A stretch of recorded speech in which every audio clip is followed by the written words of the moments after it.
Assalamualaikum warahmatullahi wabarakatuh. Salam sejahtera untuk kita semua. Ini pertemuan ketiga untuk periode kedua ya, untuk mata kuliah perancangan pabrik kimia. Jadi seperti yang saya janjikan kemarin, setelah teman-teman berlatih bagaimana menentukan kebutuhan utilitas, yang berikutnya adalah bagaimana menentukan ya job desk untuk masing-masing posisi yang ada di organisasi pabrik ya. Jadi ini termasuk dalam bagian dari keilmuan manajemen pabrik kimia begitu. Nah, di sini yang akan saya sampaikan adalah topiknya tentang organisasi pabrik ya. Elemen dasar dari pencapaian hasil produksi di sini disebutkan ada beberapa faktor. Yang pertama adalah man atau manusianya atau sumber daya manusianya, kemudian material, kemudian ada machine, ada method, ada money, dan ada market. Jadi semuanya harus dipenuhi untuk bisa mencapai hasil produksi. Kalau salah satu saja tidak dipenuhi, tentu tidak akan bisa dicapai hasil produksinya. Misalkan ada orangnya, tidak ada bahannya, tentu tidak bisa. Tidak ada orangnya, ada bahannya, tidak ada alatnya juga tidak bisa. Ada orang, ada bahan, tapi tidak ada metode pembuatannya juga tidak bisa. Jadi semuanya harus dipenuhi ya. Atau semuanya ada tapi modalnya tidak ada, nah itu juga tidak bisa. Kemudian produknya ada, siap di launching, tapi pasarnya yang tidak ada, nah itu juga tidak bisa. Nah, makanya elemen dasar ini harus semuanya dipenuhi begitu ya. Nah, kemudian yang biasa digunakan untuk sistem industri di perancangan pabrik kimia itu adalah sistem perseroan terbatas, di mana kekuasaan tertinggi nanti akan dipegang oleh pemegang saham yang diwakili oleh Dewan Komisaris. Jadi Dewan Komisaris ini ibaratnya adalah perwakilan dari para pemegang saham ya. Biasanya alasan dari pemilihan tipe perseroan terbatas atau PT ini adalah modal perusahaan dapat lebih mudah diperoleh dari penjualan saham ya, maupun dari pinjaman. Jadi siapapun bisa berinvestasi di perusahaan tersebut melalui jual beli saham. Kemudian pemilik modal adalah pemegang saham, sedangkan pelaksananya adalah Dewan Komisaris. Jadi Dewan Komisaris ini dipilih untuk mewakili para pemilik modal ya. Kemudian tanggung jawab pemegang saham terbatas karena segala sesuatu yang menyangkut kelancaran produksi itu ditangani oleh pemimpin perusahaan. Jadi pemegang saham itu tanggung jawabnya terbatas, dia terbatas pada penanaman modal ya, dia beli saham di perusahaan tersebut, tapi untuk kelancaran produksinya tetap ada di tangan pemimpin perusahaan. Kemudian kekayaan pemegang saham terpisah dari kekayaan perusahaan. Jadi tidak berhubungan langsung antara kekayaan perusahaan dengan pemegang saham, sehingga kalau misal pun ada sesuatu hal buruk yang terjadi, kekayaan pribadi dari pemegang saham juga tidak akan berdampak begitu ya, sehingga kekayaan pemegang saham tidak menentukan modal perusahaan. Jadi yang menentukan itu sahamnya, bukan kekayaan dari pemegang saham. Misalkan pemegang sahamnya punya uang cukup banyak, tapi tidak semuanya dibelikan saham di perusahaan tersebut, ya sudah, berarti tanggung jawabnya hanya sebatas saham yang dimiliki. Untuk kekayaan yang lain tidak akan berdampak begitu ya. Kemudian untuk struktur organisasi kita lebih memilih yang tipe line and staff ya, dimana wewenang tertinggi terdistribusi ke karyawan melalui beberapa tingkat manajemen. Jadi hierarkinya itu bertingkat untuk manajerialnya. Nah, ini sangat umum digunakan untuk organisasi yang cukup besar dengan sistem produksi yang terus-menerus atau tidak musiman begitu. Nah, kemudian terdapat kesatuan pimpinan dan perintah sehingga disiplin kerja lebih baik. Kemudian masing-masing kepala bagian atau manajer secara langsung bertanggung jawab atas aktivitas yang dilakukan untuk mencapai tujuan.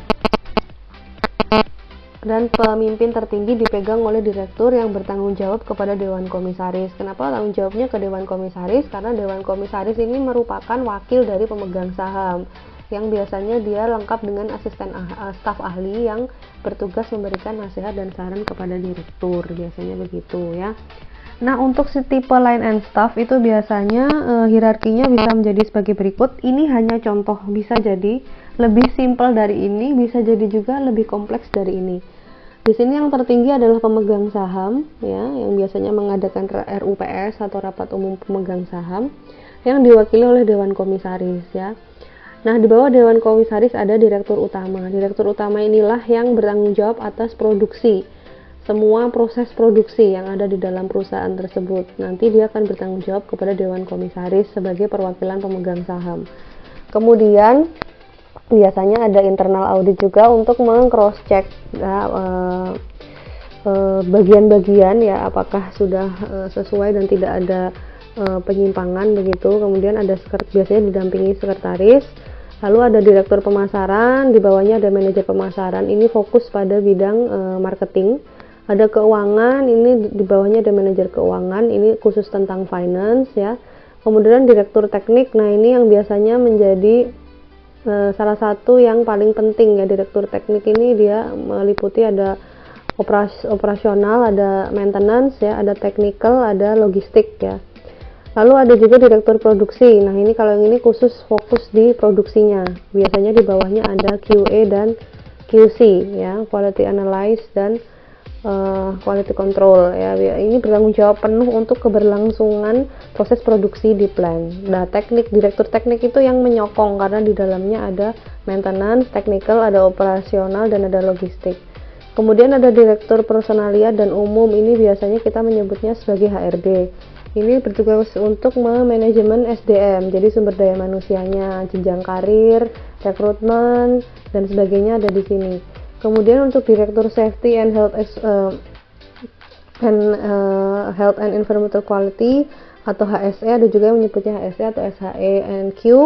Nah ini di K3 ada yang mengkhususkan, dia ada khusus direkturnya sendiri seperti ini berarti bagus karena benar-benar concern di masalah K3. Tapi ada juga yang K3 itu dia dititipkan atau berada di bawah atau levelnya manajer, itu biasanya ada di teknik begitu, atau bisa juga di bawahnya yang umum ya, direktur personalia dan umum itu juga bisa. Nah tapi kalau yang ini saya contohkan, ini dia berdiri sendiri, direktur safety, health and environmental quality-nya itu sendiri begitu ya. Nah, di sini saya akan menjabarkan beberapa job description atau tugas dan tanggung jawab masing-masing bagian. Saya tidak akan banyak membacakan ya, teman-teman bisa baca sendiri, nanti akan saya share slide-nya, untuk tanggung jawabnya bisa dipelajari sendiri. Kita langsung aja, hierarki yang paling tinggi ada di pemegang saham, kemudian ada Dewan Komisaris, direktur utama ya, jajaran direktur, kemudian ada manajer, ada kabak, baru yang terakhir adalah karu, adalah kepala regu. Nah untuk kabak ini biasanya nanti dibagi lagi, ada kabak produksi ya, pemasaran, teknik, litbang ya, penelitian dan pengembangan produk, lalu ada kabak umum dan ada kabak keuangan. Nah untuk pemegang saham ini tentu yang paling tinggi ya. Dewan dalam rapat RUPS, para pemegang saham ini punya wewenang mengangkat dan memberhentikan Dewan Komisaris. Jadi yang bisa memberhentikan Dewan Komisaris dan juga memilih itu para pemegang saham, mengangkat dan memberhentikan dewan direksi juga bisa. Jadi dia direktur dan jajarannya itu bisa diberhentikan oleh pemegang saham, lalu mengesahkan hasil-hasil usaha seperti neraca untung rugi. Biasanya ini pembagian dividen ya. Dividen itu adalah keuntungan yang kemudian dibagi rata berdasarkan saham berapa persen yang ditanam. Nah pentingnya kenapa orang kemudian ingin menanamkan saham, atau apa bedanya orang yang sahamnya besar dengan sahamnya kecil dalam satu perusahaan yang sama. Tentu yang sahamnya besar dia akan menjadi suara yang lebih didengar karena porsi modal dia yang ditanam di dalam perusahaan tersebut lebih besar dibanding yang lain. Nah biasanya itu impactnya ya. Kalau dilihat dari wewenangnya tentu dia akan punya suara lebih kuat untuk bisa mengangkat dan memberhentikan dewan komisaris, misalkan mengangkat dan memberhentikan dewan direksi. Kemudian juga yang bisa mengesahkan hasil-hasil usaha ini biasanya bersama-sama ya, neraca untung rugi tahunan atau pembagian dividen biasanya ya. Nah kemudian di bawahnya pemegang saham ada dewan komisaris, ini ditunjuk ya biasanya. Kekuasaan tertinggi perusahaan bertindak sebagai wakil pemegang saham, ini ditunjuk pada saat rapat umum pemegang saham. Biasanya ada perjanjian khusus ya yang disusun antara pemegang saham dengan dewan komisaris. Lalu tugas dewan komisaris sendiri adalah menentukan kebijakan perusahaan, mengevaluasi dan mengawasi hasil yang diperoleh, memberi nasihat kepada direktur. Kalau direktur sudah langsung ke langkah teknis begitu sebagai eksekutor. Kemudian menyetujui atau menolak rancangan yang akan diajukan oleh direktur. Jadi kalau misalkan direktur punya ide tertentu atau terobosan, itu harus melalui Dewan Komisaris untuk bisa mendapatkan izin apakah rancangannya itu akan disetujui atau justru ditolak, begitu ya. Nah, berikutnya adalah direktur utama. Direktur utama ini adalah pimpinan eksekutif, berarti dia tugasnya adalah yang mengeksekusi kebijakan-kebijakan yang diambil oleh Dewan Komisaris ya, dengan membuat planning atau strategi-strategi yang sifatnya taktis. Jadi sudah langsung ke langkah eksekusinya begitu. Nah, tertinggi di perusahaan dan menjalankan tugas sehari-hari dibantu oleh direktur teknik dan direktur administrasi ya. Direktur teknik itu yang terkait dengan teknik, administrasi itu seperti yang keuangan, marketing dan sebagainya. Nah, tugas dan wewenang direktur utama adalah melaksanakan kebijakan perusahaan dan mempertanggungjawabkan kepada pemegang saham, biasanya melalui Dewan Komisaris ya, menjaga kestabilan organisasi, mengangkat dan memberhentikan kabak. Jadi dia bisa mengangkat dan memberhentikan kabak sesuai persetujuan dari pemegang saham. Lalu bisa juga bekerja sama dengan direktur produksi, direktur keuangan dan umum dalam menjalankan perusahaan ya. Di bawah selain itu juga tadi ada direktur utama. Di bawah direktur utama biasanya ada direktur jajaran direksi, itu ada direktur teknik dan produksi misalkan ya, lalu ada direktur keuangan dan umum, ini boleh dijadikan satu, boleh dipisah. Lalu yang berikutnya di bawah direktur-direktur nanti itu ada yang namanya ini dia manajer ya. Di bawah direktur ada manajer. Di dalam pabrik itu biasanya dibagi menjadi dua, ada yang namanya plant manager dan ada office manager. Kalau yang plant manager ini biasanya kaitannya dengan direktur teknik dan produksi, jadi dia yang on site, jadi mengatasi permasalahan-permasalahan yang ada di plant, yang ada di produksi begitu, proses produksi. Sedangkan untuk yang office biasanya dia yang bertanggung jawab pada direktur administrasi seperti HRD ya, keuangan dan sebagainya. Biasanya ini kita menyebutnya sebagai office manager karena dia lebih memanage hal-hal yang berada di atas meja atau yang ada di office begitu biasanya ya, tidak on-site di plan-nya langsung gitu.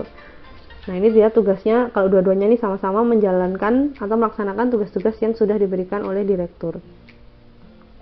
Kemudian yang secara umum tugas bagian kabak adalah mengkoordinir. Ini kabak ini sudah di bawah manajer ya. Nah, biasanya setiap manajer itu membawahi kabak-kabak. Nah, kabak ini adalah mengkoordinir, mengatur, mengawasi pelaksanaan pekerjaan dalam lingkungan sesuai dengan kebijakan pimpinan perusahaan. Biasanya ada kabak produksi, pemasaran, teknik, keuangan, umum, dan penelitian pengembangan.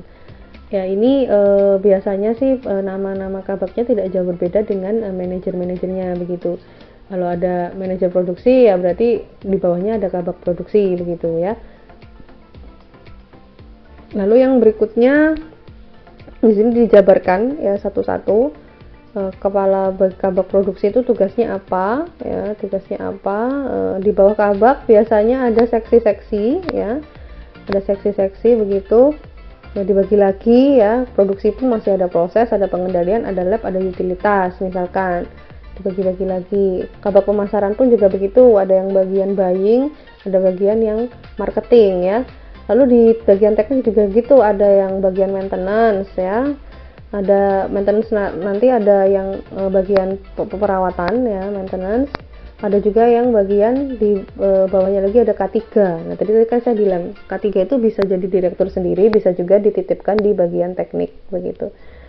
Kemudian ada kabak keuangan. Untuk kabak keuangan ini dibagi lagi, biasanya ada seksi administrasi, dia tugasnya masalah pembukuan, perpajakan, pencatatan hutang piutang dan sebagainya. Lalu ada juga seksi yang khusus kas, jadi ini mengatur keuangan, lalu membuat prediksi bagaimana keuangan perusahaan di masa yang akan datang ya, dan juga menghitung ya proyeksi dan menghitung juga realisasi dari penggunaan uang perusahaan itu untuk apa saja begitu. Kalau seksi administrasi lebih ke piutang, administrasi pembukuan yang ada di kantor dan masalah pajak biasanya begitu.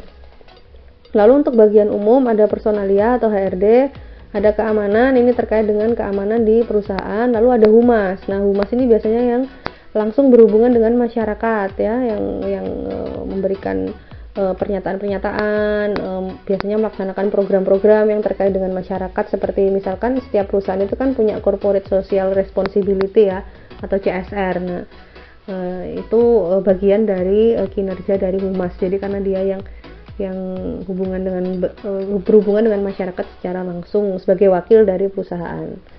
Lalu selain itu ada juga tambahan ya, biasanya ada yang namanya litbang atau penelitian dan pengembangan atau research and development.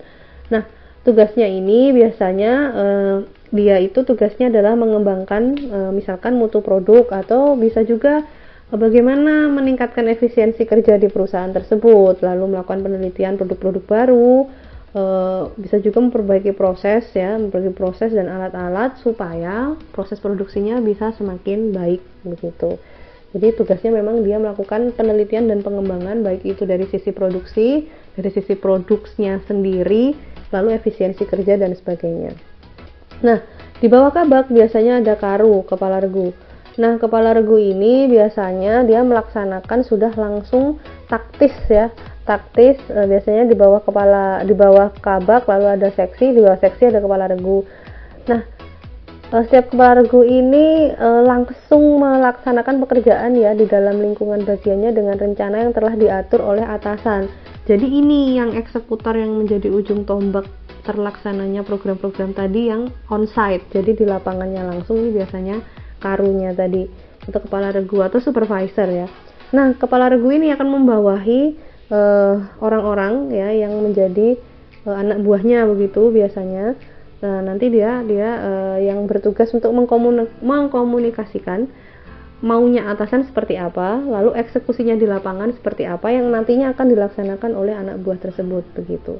Jadi sebenarnya ujung tombaknya tuh ada di sini begitu.